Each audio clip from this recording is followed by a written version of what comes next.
Hello বন্ধুরা, আমাদের HD চ্যানেলে আপনাদের স্বাগতম। আমি দীপিকা চলে এসেছি আপনাদের জন্য তোমাদের রানী সিরিয়ালের আপডেট নিয়ে। আনিশা যখন বলে যে পিকলুকে সুস্থ করার জন্য মুম্বাই থেকে একটা টিম আনা হচ্ছে, রানী তখনই অবাক হয়ে যায়।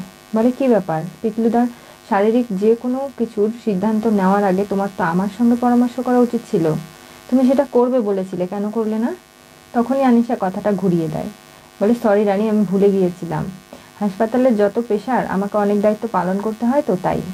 ঠিক আছে, তুমি যখন টিম নিয়ে আসতে চাইছো আমার কোনো আপত্তি নেই, তবে সেই টিমের সদস্য আমিও হতে চাই।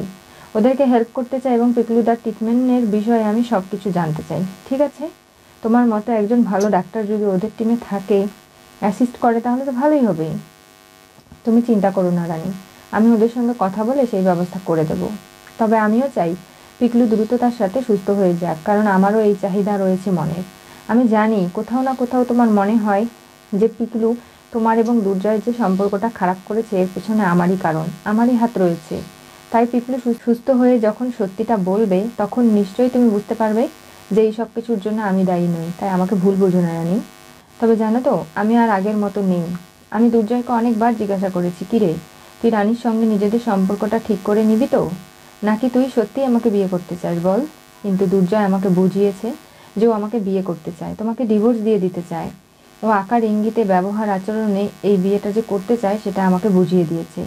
কোনোভাবেই ও এটা বোঝায়নি যে ও আমার সঙ্গে বিয়ে করতে চায় না। তাই আমি কি করতে পারি বলো? তার জন্যই আমি এই বিয়েটা নিয়ে এগোচ্ছি। তুমি যেন আমাকে কোনোভাবেই ভুল বুঝো না রানী। দুর্জয় রাজি না হলে আমি কিন্তু কখনো এগোতাম না। আমি চেয়েছিলাম তোমরা দুজন এক হয়ে যাও। আনিশা চলে যায়। রানীর কথাটা কানে বাজতে থাকে যে দুর্জয় হাবে ভাবে বারবার বুঝিয়ে দেয় আনিশাকে সে বিয়ে করতে চায়, রানীকে ডিভোর্স দিতে চায়। তখনই হঠাৎ রানীর কাছে মেজদি ভাই ফোন করে বসে। রানী ফোন পেয়ে চিৎকার করে বাড়ি ছুটে চলে যায়। দুনির প্রচণ্ড জ্বর এসেছে, তাই মেজ বৌদি জল গরম করছে। আর শুক্লাও এসেছে, তার নাতনি অসুস্থ বলে কথা, তার সেবা তো করতে হবেই। বউকে দেখতে পারি না পারি, নিজের নাতনিটা তো আপন। তাই ছুটে চলে যায় দুনির কাছে। সেখানে গিয়ে দুনির গাটা গরম জল দিয়ে ভালো করে মুছিয়ে দেয়। এরপরে রানী চলে আসে। কি মেজো বৌমা, কখন ফোন করেছো? এখনো কেন এলো না? চলে আসবে। চিন্তা করবেন না মা, রানী বেরিয়েছে, আমাকে বলেছে তো। কি হয়েছে মামাম তোমার? তুমি নিশ্চয়ই দুষ্টু করেছো, তা না হলে তোমার জ্বর এলো কি করে? সকালেও তো তুমি ভালো ছিলে, তোমার স্কুলে যাওয়ার কথা, অথচ তুমি অসুস্থ কি করে হলে? দেখো না রানী, ওকে আমি স্নান করাতে নিয়ে গিয়েছিলাম, গরম জল করে রেখেছি। আমার একটু কাজ পড়ে গিয়েছিল, আমি ওই নিচে এসে শুধু আবারও উপরে এসেছি। ততক্ষণে ও ঠান্ডা জল গায়ে 2-3 মগ ঢেলে ফেলেছে। ছোট মানুষ জল পেলে কখনো জল ছাড়তে চায় না। এই জন্যই তোমার জ্বর এসেছে। আমার কষ্ট হচ্ছে, এই যে তোমার সব কষ্ট আমি নিয়ে নিচ্ছি মাম্মা।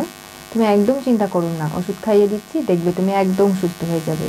আগে দেখি, জোরে জোরে শ্বাস নাও তো, তোমাকে একটু চেক আপ করে দেখি তোমার জ্বর কত দূর এসেছে। এরপরে দুনিকে নিজে হাতে ওষুধ খাইয়ে দেয় রানী। তুমি এক্ষুনি সুস্থ হয়ে যাবে, আর কষ্ট হবে না।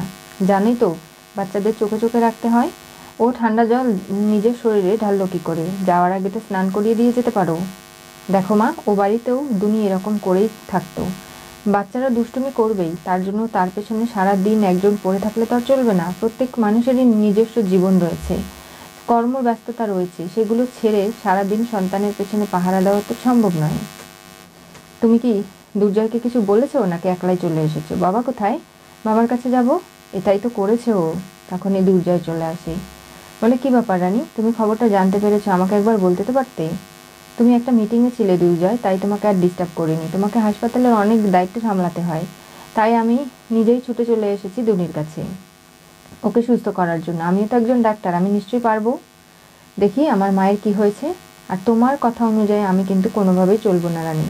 আমার মেয়ে অসুস্থ, সেটা আমাকে দেখতে হবে না? দুনিকে দুর্জয় চেক আপ করে। এরপরেই বলে, দেখো রানী, আজকে যা করেছো করেছো, এরপর থেকে আমাকে কিন্তু জানাবে আমার মেয়ের এরকম অবস্থা হলে। তা না হলে আমি কিন্তু মানবো না। দুনি তখনই তার বাবা বলে চিৎকার দিয়ে বাবার কোলে উঠতে চায়। মেজ বৌদি, তুমি একটু থার্মোমিটারটা আনো তো, দেখি ওর জ্বর কত দূর। অনেকটা জ্বর ছিল, এখন কমে গেছে। কি ব্যাপার দুর্জয়? জ্বর নেই আর, অনেক কমে গেছে। সবাই স্বস্তির নিঃশ্বাস ফেলে। বলে, দেখলে তো, তুমি খুব বড় ডাক্তার হয়ে গেছো, তাই না? যে নিজের মেয়েকে একলাই সারিয়ে তুলতে পারো। মেয়েকে সবসময় মা বাবা দুজনের সঙ্গে থাকতে হয়, তাই বুঝি তোমার ছেলে সেটা করেছে? তুমি তো সবসময় এটাই চাও যে তুমি এটা বোঝাবে তার বাবা তার পাশে নেই দুনির, সবসময় তার মাই থাকবে, এটা বুঝিয়ে ওকে ছোট থেকে বড় করছো, তাই তো? আর তার জন্যই তুমি নিজেকে এতটা বেশি ইন্টেনশন দিচ্ছ। দুর্জয়, চিৎকার করবে না একদম। এই মেয়ে আমাদের মা ছেলের কথা শুনলে তো হয়, ও নিজের মতো করে চলবে, সেটা নিশ্চয়ই বুঝতে পারছিস। দুর্জয়, তোমার টেনশন হবে, তোমার অনেক দায়িত্ব, তাই আমি বলিনি। তোমার কথায় আমার টেনশন আসবে যাবে সেটা তুমি কি করে ভাবলে? তোমার কোনো কথাই আমি শুনবো না, বুঝতে পেরেছো? ঠিক বলেছিস, ওর কোনো কথা শোনা উচিত না, ওকে আমাদের কোনো কথা শুনেই। তুই আজকে রাতটা বরঞ্চ আমার নাতনির কাছে এখানে থেকে যা, ও অসুস্থ, ও একলা সামলাতে পারবে কিনা আমি জানি না। তাহলে তো হয়ে যায়। না, আমি যে ঘর থেকে নিজের সমস্ত স্মৃতি নিয়ে বেরিয়ে এসেছি ওই ঘরে আমি দুর্জয়ের সঙ্গে থাকতে যাব না। রানী, জেদ করো না। না বেঞ্জুবতী, তুমি এগুলো বলো না। একটা মানুষের অপমানের সীমা থাকে, সেটা দুর্জয় পার করে ফেলেছে। আমি আমার মেয়েকে নিয়ে ঠিক রাত্রিটা কাটিয়ে উঠতে পারবো। কত রাত্রি তো সারা জীবন একলা কাটিয়েছি, মেয়ে অসুস্থ ছিল মাথার কাছে বসে থেকে। এখনো নিশ্চয়ই পারবো, মেয়ের তো জ্বর কমে গেছে। বরঞ্চ দুর্জয়, তুমি গিয়ে হাত মুখ ধুয়ে ফ্রেশ হয়ে নাও। আমি তোমার কথা শুনবো না, বললামই তো রানী। আমি আমার মেয়ের কাছে থাকবো, প্রয়োজন হলে এই ঘরেই থেকে যাব, তোমাকে বলতে হবে না। ঠিক বলেছিস দুর্জয়, তুই এখানে থেকে যা, আমি যাচ্ছি। ঠিক আছে, তাহলে তোমরা দুজন এখানেই থাকো রানী। দুর্জয়, আমি তোমাদের খাবার দাবারের ব্যবস্থা করছি, এই বলে চলে যায়। দুনিকে শুইয়ে দিতে বলে রানী, যে ওর শরীরটা এমনিতেই দুর্বল, ওকে শুইয়ে দিতে হবে, ঘুম পাড়াতে হবে। দুনি তার মা বাবা দুজনেরই আদর পায়, দুজনের কাছাকাছি অনেকটা চলে আসে। দুনিকে আদর করতে গিয়ে দুজনেই এতটা কাছে আসে যে অবাক হয়ে যায়। এরপরে দুনিকে মাঝখানে নিয়ে দুর্জয় এবং রানী দুজন দুপাশে শুয়ে পড়ে, লাইট নিভিয়ে দেয় দুর্জয়। হঠাৎ করে দুর্জয় রানী তো ঘুমিয়ে পড়েছে, কিন্তু দুনির ঘুম ভেঙে যায়। ছোট মানুষ বেশিক্ষণ ঘুমোতে পারেনি, তাই সে আস্তে আস্তে উঠে বিছানা থেকে নেমে সোফায় বসে বসে খেলা করতে শুরু করে। আর যেহেতু রানী তার মেয়েকে জড়িয়ে ধরে অভ্যস্ত, তাই সে আস্তে আস্তে তার মেয়ে ভেবে দুর্জয়ের বুকে মাথা রাখে, দুর্জয়কে জড়িয়ে ধরে। আর দুর্জয় রানীকে অনেকটাই কাছে টেনে নেয় নিজের জীবনে, যেটা তারা কখনো আসতে পারবে ভাবতেও পারেনি। তাদের বিবাহিত জীবনের সেই ফিলিংসগুলো তাদের মধ্যে কাজ করতে শুরু করে। আর তখনই দুনি ঝুনঝুনি বাজিয়ে বসে। রানীর ঘুম ভেঙে যায়। রানী উঠে দেখতে পারে দুর্জয়ের বুকে সে মাথা রেখে আছে, আর দুর্জয় রানীকে এমনভাবে জড়িয়ে ধরেছে, তার প্রথম জীবনের সেই মুহূর্তগুলোর কথা মনে পড়ে। এরপরে রানী উঠে বসে, দুর্জয় লাইট জ্বালিয়ে দেয়। কি ব্যাপার মামাম, তুমি এত রাতে কেন উঠেছো? রাত বাজে 3টে, তোমার না জ্বর এসেছিল? শরীর তোমার দুর্বল, তোমাকে এখন ঘুমোতে হবে। এরকম কি দুষ্টুমি করলে চলবে? চলো গিয়ে শুয়ে পড়বে। যতই ঘুম না আসুক, শুয়ে তো থাকতে হবে, রাত জাগা উচিত নয়। কালকে সকালে তোমাকে স্কুলে যেতে হবে না? সুস্থ হয়ে গেছে তো তুমি, তোমাকে তো স্ট্রং হতে হবে। আবারও দুনিকে মাঝে নিয়ে দুর্জয় রানী শুয়ে পড়তে লাগে। দুর্জয় বলে, এখন দেখি দুনিকে, ওর তো একটুও জ্বর নেই, অসুস্থ হয়ে গেছে, তাহলে আমি নিজের ঘরে চলে যাই। দুনি তখন হাত টেনে ধরে, বলে, বাবা তুমি যাবে না। দুর্জয় নিজের মেয়ের কথা উপেক্ষা করে যেতে পারে না। এরপরে লাইট নিভিয়ে দিয়ে রানী, দুর্জয়, দুনি তিনজন একসঙ্গেই ঘুমিয়ে পড়ে। দুনিকে ঘুম পাড়ানোর দুজনে মিলে চেষ্টা করছে, কিন্তু কোনোভাবেই সে ঘুমোচ্ছে না। তার মা বাবার দুটো হাত নিয়ে মিলিয়ে দেয় একসঙ্গেই। তার মা বাবা দুজনেই দুনিকে আদর করছে। তাদের মনের মধ্যে নানাভাবে সেই মুহূর্তগুলো উকি মারছে, তারা যখন একে অপরের কাছাকাছি ছিল। সেই মুহূর্তগুলো কোনোভাবেই রানী দুর্জয় ভুলতেই পারছে না। অনেকভাবে দুনিকে ঘুম পাড়ানোর চেষ্টা করছে, কিন্তু দুনি ঘুমোচ্ছেই না। তার মা বাবার সঙ্গে সে রাত্রিবেলা মাঝখানে শুয়ে খেলা করছে। এরকম চলতে থাকলে কি করে হবে? আমাকে তো সকালে হাসপাতালেও যেতে হবে। এইসব চলতে থাকলে তো দুনি তো ঘুমোচ্ছেই না, ওকে তো সুস্থ থাকতে হবে। দুর্জয় তারপরে তার মেয়েকে কোলে তুলে নিয়ে নানাভাবে আদর করে ঘুম পাড়ানোর চেষ্টা করে, যেটা ছোটবেলায় করেছিল। আর সেই সমস্ত কিছু রানীর মনে পড়ে যায়, যে ছোটবেলায় দুনি কান্নাকাটি করলে তার বাবা কোলে নিয়ে তাকে দোল খাওয়ায় মাথা রাখলে ঠিক ঘুম পেয়ে যেত দুনির। সেভাবে ঘুম পাড়ানোর চেষ্টা করেই যাচ্ছে, কারণ দুনি যেহেতু ছোটবেলা থেকে যে অভ্যস্ত সেগুলোই পাচ্ছে। মা বাবা দুজনেই দুনির পাশে আছে, এটা দুর্জয় বারবার দুনিকে বোঝানোর চেষ্টা করে। দুনি যেহেতু এখন বড় হয়ে গেছে, কার আচরণ ব্যবহার কীরকম সে সবটাই বুঝতে পারছে।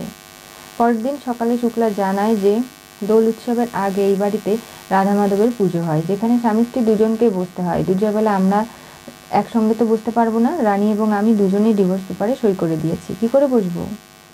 আর তখনই শুক্লা রেগে যায়, বলে, আমি যখন বলেছি তখন বসতে হবে, বাড়ির নিয়ম তো মানতে হবে।